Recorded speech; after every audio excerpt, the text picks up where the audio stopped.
Hello everyone, welcome back to my YouTube channel. तो आज की इस वीडियो में एक और इंटरेस्टिंग आर्टिकल कवर करेंगे जो कि आयुष्मान भारत स्कीम के ऊपर आया है। तो इसको अभी रिसेंटली एक्सपैंड किया गया है, तो उसके बारे में डिटेल में बात करते हैं कि क्या ये स्कीम है, किधर एक्सपैंड हुआ, क्या चैलेंजेस होने वाले हैं, क्यों एक्सपैंड करना पड़ा। ये सारी बातें हम यहाँ पे करेंगे। और अगर आप मेरे सारे पीडीएफ वगैरह को एक्सेस करना चाहते हो तो आप मेरा टेलीग्राम चैनल जो सामने मैंने लिंक डाला हुआ है, आप इसको ज्वाइन कर सकते हो t.me/skillix।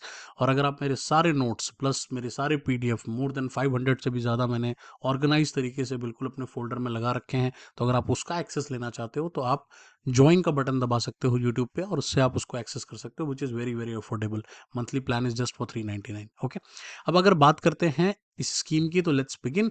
आयुष्मान भारत एक्सपेंशन, जो आयुष्मान भारत जो प्रधानमंत्री जन आरोग्य योजना, उसको एक्सपैंड किया गया है for covering more than 60 million senior citizen को कवर करने का प्लान है। और उसके लिए ऑलमोस्ट जो एलोकेट किया गया है दैट इज 12,850 करोड़।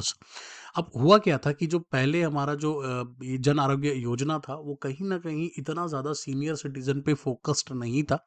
बट यहाँ पर जो अब चैलेंज आने वाला है वो ये आने वाला है कि डिजिटल इंक्लूजन में ही इशू है। एल्डरलीज की जितने भी जो ओल्ड पीपल हैं, जो सीनियर सिटीजन लोग हैं, उनको डिजिटल में ही, वो डिजिटल इंक्लूजन का ही पार्ट नहीं है।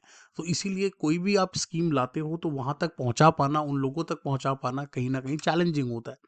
डिजिटल डिवाइड क्या है उसके बारे में बात करते हैं। तो despite digital benefits many elderly lack access to financial constants. अब इनके साथ चैलेंजेस क्या क्या है? इनके साथ चैलेंज ये है कि भाई आप इनको फाइनेंशियल कंस्ट्रेंट्स हैं। पहला तो काफ़ी लोगों को तो डिजिटल लिटरेसी ही नहीं है, उनको पता ही नहीं है उनको फ़ोन स्मार्टफोन कैसे चलता है, कैसे किसी स्कीम का बेनिफिट लेना है, उतने पढ़े लिखे नहीं हैं। इसके अलावा काफ़ी एज रिलेटेड इश्यूज भी हैं, ठीक है। उसके अलावा कॉग्निटिव चैलेंजेस हैं, फिजिकल चैलेंजेस हैं। प्लस सबसे बड़ा जो फियर है वो है कि इनके मन में एक रिजिडिटी है टुवर्ड साइबर स्कैम। उनको लगता है कि साइबर स्कैम हो जाएगा, हो सकता है बिल्कुल। और मैं आपको एक पर्सनल इंसिडेंट यहाँ पे बताता हूँ। मेरे तो घर के पास एक अंकल रहते थे, तो वो हमेशा जैसे रेलवे स्टेशन पे ही जाके टिकट कटाते थे, राइट। तो मैंने उनको बोला कि अंकल आप क्यों जाते हो, इतना परेशान होते हो, मैं आपका इधर ही वेबसाइट से, IRCTC वाली वेबसाइट से मैं टिकट कटा देता हूँ। तो उन्होंने मुझे पता है क्या जवाब दिया? उन्होंने मुझे ये जवाब दिया कि जो टिकट आप IRCTC से कटाते हो वो नकली होता है, ठीक है। जो ओरिजिनल टिकट है वो तो सिर्फ और सिर्फ काउंटर से ही मिलता है, राइट। और वो मेरी बात नहीं माने और वो उन्होंने वहीं से जाकर कटाया, राइट। तो उनकी बात से मुझे एक बात समझ में आ गई थी कि कहीं ना कहीं उनमें फियर भी है और कहीं ना कहीं उनके जो थॉट्स है वो एक बहुत रिजिड है। वो कहीं ना कहीं अ, इतना ज़्यादा ओपन नहीं है for new change. Higher illiteracy rate, obviously approximate 85.8% elderly adults जो हैं वो इस टाइम पे डिजिटली इलिटरेट है। वैसे शायद लिटरेट हो सकते हैं बट डिजिटली बहुत ज़्यादा इलिटरेट है, उनको नहीं आइडिया है कि कैसे फ़ोन्स वगैरह चलाए जाते हैं। और सबसे ज़्यादा इसमें एल्डरली वुमन आएगा, वो मेन से भी ज़्यादा है, राइट। काफ़ी इंटरेस्टिंग डाटा है ये। डिजिटल इकोनॉमिक गोल की बात करें तो India goal of achieving of 1 trillion digital economy bye 2028 requires focused on digital inclusion. अब कहीं ना कहीं ये चैलेंज तो हर लेवल पर आ रहा है डिजिटल इंक्लूजन का। इंडिया चाहता तो है कि $1 ट्रिलियन डिजिटल इकोनॉमी बनना, बट वो तभी पॉसिबल है जब आप ओल्डर एडल्ट्स को और ये जो एडल्ट कम्युनिटी है उनको भी डिजिटल इंक्लूजन का हिस्सा बना पाओगे।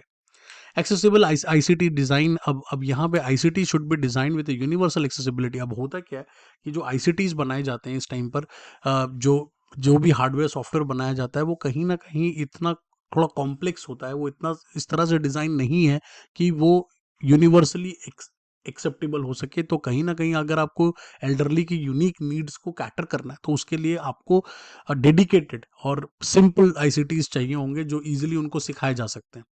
अफोर्डेबल इंटरनेट एक्सेस भी चाहिए होगा। एक अगर आप चाहते हो हाई इंटरनेट एक्सेस लोगों तक पहुंचे, अब उसके लिए पीएम वानी जो है वो स्कीम लेकर के हम लेकर आए हैं कहीं ना कहीं, जिससे कि हम टेलीमेडिसिन, ई लर्निंग और डिजिटल पेमेंट्स। और अगर आप पीएम वानी के ऊपर भी एक डिटेल्ड लेक्चर चाहते हो तो आप प्लीज़ कमेंट सेक्शन में पीएम वानी लिख जाना, ताकि मैं देख पाऊँ। अगर लोगों को इंटरेस्ट बनेगा तो मैं उसके ऊपर भी एक लेक्चर लेकर आऊँगा।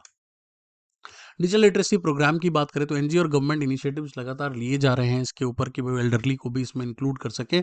और बहुत टारगेटेड प्रोग्राम्स की भी ज़रूरत पड़ेगी, स्पेशली आफ्टर कोविड-19। डेडिकेटेड पॉलिसी की ज़रूरत पड़ेगी। एक और इम्पॉर्टेंट चीज़ है कि डिजिटल इंडिया मिशन या नेशनल डिजिटल लिटरेसी मिशन, ये थोड़ा सा कहते हैं ना कि ओवरऑल चीज़ों को देखता है, बट आपको एक सेंट्रल पॉलिसी चाहिए होगा जो कि सिर्फ और सिर्फ एल्डरली डिजिटल लिटरेसी के ऊपर फोकस करता हो। कोलैबोरेटिव एफर्ट्स चाहिए होंगे इसमें आपको, पॉलिसी मेकर्स की, इसमें इंडस्ट्री की, सिविल सोसाइटी की, हर लेवल पे आपको आईसीटी को एम्पावर करना पड़ेगा। और यहाँ पर मैं कहूँगा कि दो तरह के एल्डरली लोग मुझे दिखते हैं, ऐसे लोग जो कि सीखना चाहते हैं और ऐसे लोग जो बिल्कुल सीखना ही नहीं चाहते हैं। So thank you so much, I hope कि आपको ये पूरा आर्टिकल समझ में आ गया होगा। Thanks for watching. अगर आप मेरे चैनल को पसंद करते हो, इस सीरीज को पसंद कर रहे हो आर्टिकल वाले को, तो please like share and subscribe करके जाना। अगली वीडियो में फिर मुलाकात होगी।